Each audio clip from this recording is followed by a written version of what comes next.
Let's have more news now from Essex, Suffolk and Norfolk, and specialist police teams and marine units have been searching parts of Essex for a 22-year-old man who's been missing since Saturday morning. Adam Passfield from Sharpington Close in Gallywood was last seen in Chelmsford town centre. Police are becoming increasingly concerned for his well-being because of the cold weather, as Tom Barton reports. A son, a brother, a talented footballer, now missing after a night out in Chelmsford. 22-year-old Adam Passfield was enjoying a night out with friends at the town's Chicago Rock Cafe on Friday. He hasn't been seen since.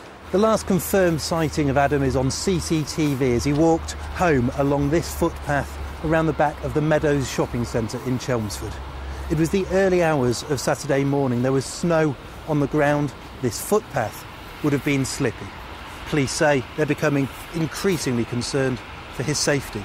Officers have today been searching the banks of the River Can, and the Essex Police Marine Unit has been deployed. It's possible that he's met somebody and he's arranged to meet with somebody and he's actually safe and well. But we're erring on the side of caution. We're preparing for the scenario that he'll be in an exposed position, and we're doing our best to try and find him before it's too late. Adam is a talented midfielder for the semi-professional Heybridge Swifts football team. Spoken to a couple of the boys. Obviously there's a lot of text flying around, you know, is there any news on Adam? They're all extremely concerned about him. Our thoughts are with his family, and we just hope that he's safe and warm somewhere and he returns home as soon as possible. Tonight, Adam's family and his teammates are having to face the awful prospect of Christmas without him. Tom Barton, Anglia News, Chelmsford. More than 100 partygoers have been rescued from a moored boat in Essex after the gangway became unsafe. 112 people were having Christmas dinner at Essex Boat Club on the permanently moored HMS Wilton at Leigh-on-Sea last night. They were helped off the boat by Southend Coast Guard and Essex Fire and Rescue Service, who used a winch to secure the gangway after it became too precarious to use. No one was hurt.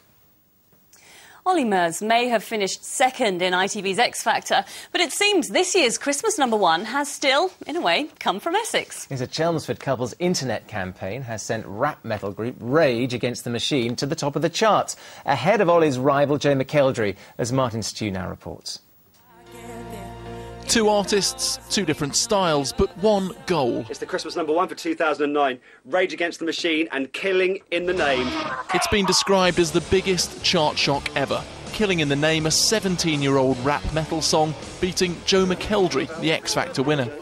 I'm just happy that I've got a single out, and I'm happy at the sales. I'm really pleased. It's gonna be an uphill battle. Sometimes I'm gonna have to. The man responsible for scuppering Joe's dream is John Morter from Chelmsford. Fed up after 4 years of X Factor #1s, he started the campaign on Facebook and Twitter. It just proves that, you know, people can come together and do something and say something. We've done that. We are the Christmas #1. Rejoice. We've given the Christmas #1 back to everybody else. Not everyone in Ipswich agrees. Absolutely disgusting. Really? Whoever won that, the Rage Against the Machine, absolutely talentless. And Joe, who's got the vocal talents, he deserved to win X Factor, and he deserved to be #1. I can't actually stand Joe McKeldry, so I don't really care, to be honest with you, mate. It's not fair. We love Joe. We went to London to see him at the house. And he's really nice and he deserved Christmas #1. Rage beat Joe by 50,000 sales, becoming the first download-only Christmas #1. I'm not entirely surprised because it's an internet campaign and we all know the power of the internet. Combine that with the relative lack of sales, it didn't need to have such a large effect as it would have done previous to the digital era. Proceeds of the Rage single are going to charity, with the band promising a free gig in England to say thanks. I wonder if Simon Cowell will be attending. Martin Stew, Anglia News, Chelmsford. Football now. Not many games survived the snowy weather this weekend. Ipswich and Colchester both missed out, but Norwich City did manage to play on in League One. And they were able to maintain their push for automatic promotion with their 7th straight win at home. Donovan Blake has more. Snow and ice still dominate the Norwich skyline, but Norwich City's current form is anything but cold. Their fans watched a 7th straight win at Carrow Road thanks to a strong second-half performance against Huddersfield. Goals from Wes Houlihan, Chris Martin and Gary Doherty keeping the Canaries bubbling in the race for automatic promotion. Southend's game at Exeter went ahead, but it didn't go according to plan. They lost 1-0. But better news for Peterborough in the Championship. They won for the first time under Mark Cooper. Exodus Gagan with the winner against Watford. Donovan Blake, Anglia News. Reepham in Norfolk has won up to £500,000 in a competition to become a blueprint for sustainable living. The town is one of the first 10 winning locations to benefit from a £10 million fund as part of the Low Carbon Communities Challenge. The winning projects will now spend the money on things like community wind turbines, solar panels, heat pumps, insulation or green transport projects.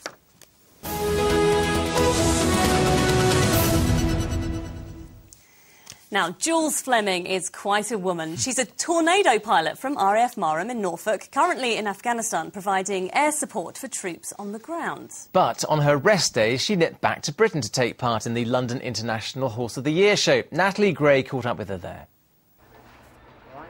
Jules Fleming is used to people raising an eyebrow when she says what she does for a living. She's one of only a handful of female fighter pilots. She's currently in Afghanistan with 31 Squadron from RAF Marham in Norfolk, with her female navigator Nikki Thomas. They are the only all-female tornado crew currently in theatre. Jules nipped back to Britain to take part in the Services Jumping Championship at the London International Horse Show. And amazingly, she found competing at Olympia really scary. I'm probably more scared about going in that arena tonight than I am about getting airborne out in Afghanistan. But that's nerves. So that's probably, you know, the adrenaline running before a competition.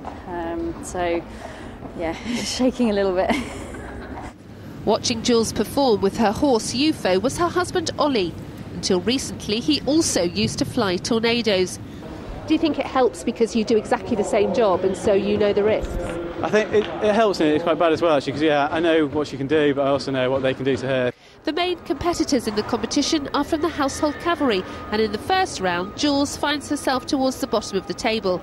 But she was exhausted. She only flew in from Afghanistan the day before. What is it like being an all-female crew out in theatre fighting the Taliban? To be fair, it's no different really, apart from the fact that you know, we get on really well, we have a good laugh, and it just means that, you know, when the stress is there a little bit more, we know how to relax and just have a bit of lighten the mood. The squadron accept us for who we are and what we do, so yeah, we just get on with the job like everybody else does. There are people who think that women shouldn't be in theatre, shouldn't be fighting the Taliban. What would you say to them? We do our job like anybody else. We're trained to do it. We go through all the same selection procedure. We're not treated any differently. So at the end of the day, we can do it just as well as any of the guys. So why shouldn't we be there?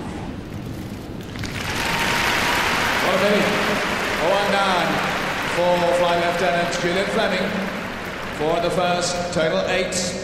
Jules' next round was a thriller, and she ended the competition in second place. She was rightly proud. I just kind of went for it in the second round. Nothing to lose. Is it still really more nerve-wracking than being in a tornado? That first moment is.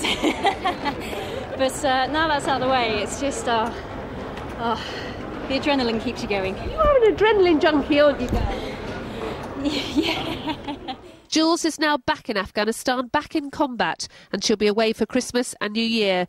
But she doesn't mind too much if her actions in the air keep troops safe on the ground. Natalie Gray, Anglia News, London.